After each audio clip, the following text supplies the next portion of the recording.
T was a quiet, late evening when Clint Eastwood slid into the back seat of a battered old taxi in Los Angeles. The driver, a weary-looking man with deep lines on his face, adjusted his mirror and cleared his throat. "Where to, sir?" Clint gave the address, then noticed the exhaustion in the driver's voice. "Long night?" he asked, his signature gravelly tone cutting through the silence. The driver let out a tired chuckle. "Feels like every night is long when you're just trying to stay afloat."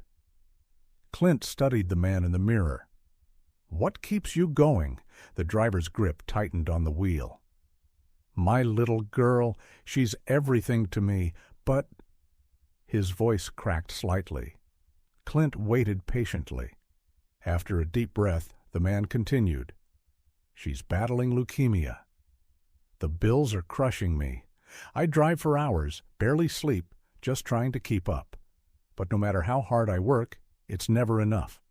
She keeps asking if she'll be okay, and I keep telling her yes. But I don't know if that's true." The cab fell silent.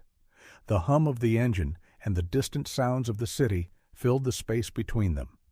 When they reached the destination, Clint pulled out his wallet but paused.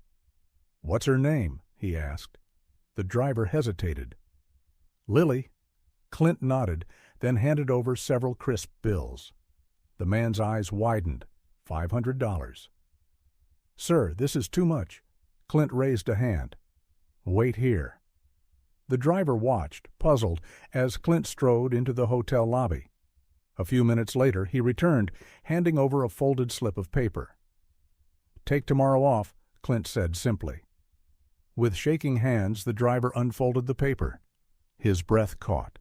It was a check for $50,000. Tears welled in his eyes. I don't know what to say."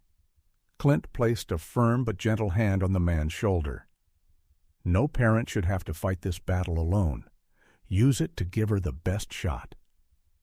The driver wiped his eyes, gripping the check like it was his lifeline. "How can I ever repay you?" Clint gave him a small, knowing smile. "Just tell Lily she's got someone out there pulling for her." As Clint walked away, the man sat frozen, staring at the check, his heart pounding. For the first time in years, he felt hope. And that night, instead of circling the city for another fare, he drove straight home to his daughter.